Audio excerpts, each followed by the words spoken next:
Why does your husband shut down when the conversation becomes emotional?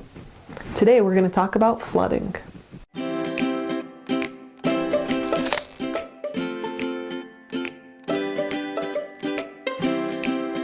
There's this excellent researcher out there named John Gottman, and he's done some of the leading research on relationships, marriage, and divorce. And you should really check him out. He's got some great stuff.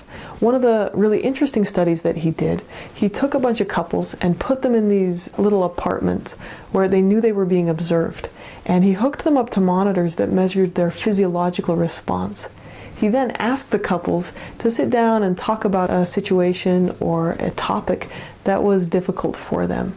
Now, predictably, as they began to talk about these difficult topics, their bodily reactions started to go up. So their heart rate went up, their hands got more sweaty, their breathing became short and shallow. Now, John Gottman and his group have named this response flooding.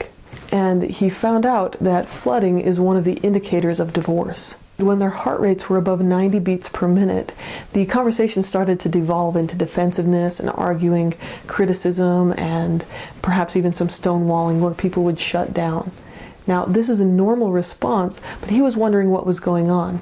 He found that when the conversation became too heated and the body's physiological response became elevated, that the brain was unable to process information or even absorb what the other person was saying.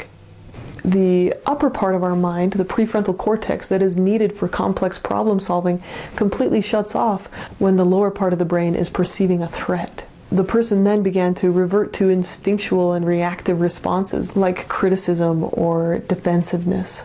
They also found that in emotional situations, 80% of the time, men got flooded more quickly than women. Take a minute to write about one or two experiences where you felt flooded.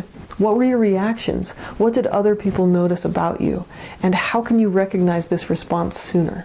And now we're going to talk about the antidote to flooding.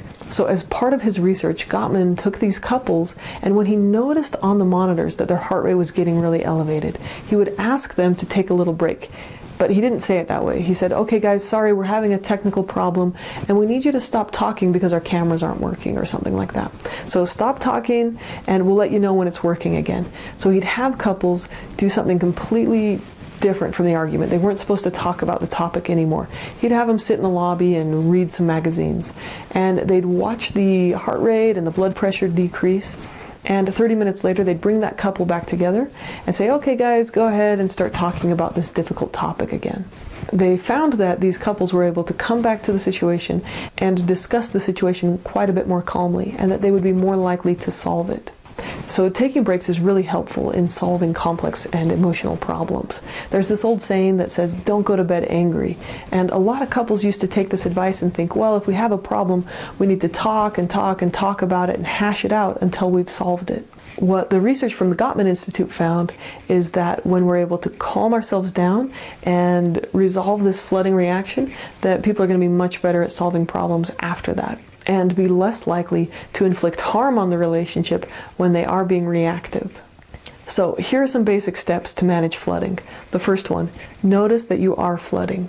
Pay attention to what's happening inside of yourself. Notice the physiological symptoms and the behaviors that you start to engage in when you're stressed out and flooded. Number two, pause the conversation. Say something like, whoa, hang on for a second, or I need a little break. Number three, try to calm yourself down.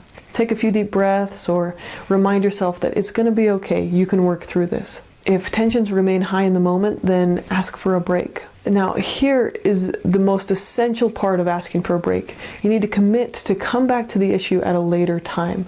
So avoidance does not solve problems. It tends to make things quite a bit worse and creates that feeling of detachment that we see so often in couples coming to marriage therapy. So an essential part of managing flooding is making sure to come back to the issue when you're calm. The next step, take some time to self-soothe. Usually this involves something physical, like taking a walk or doing a calming activity like playing basketball or doing some woodworking, whatever it is for you.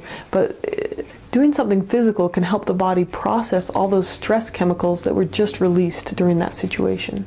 And the last step is coming back to the problem from a calm perspective. Now, sometimes we're able to do that on our own, and sometimes we need extra help. So having a third party there, like a therapist, can help keep the conversation calm. Or there's other techniques you can use, like slowing the conversation down by writing it out on paper and passing the paper over to your partner.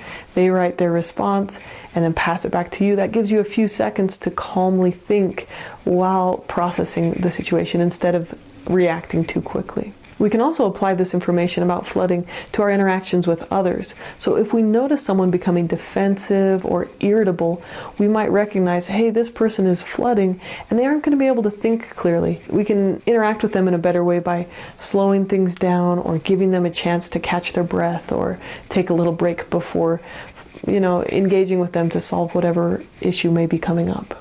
As you work to manage your flooding response, the first thing you're going to do is want to be aware of what that flooding reaction looks like in you, and then take some time to write down a couple of the things that calm you down. What can you do to self-soothe in a situation that's stressful? Write down a couple of things that you can do to take a break and calm down. What works for you? I hope this was helpful. Thanks for watching, and take care.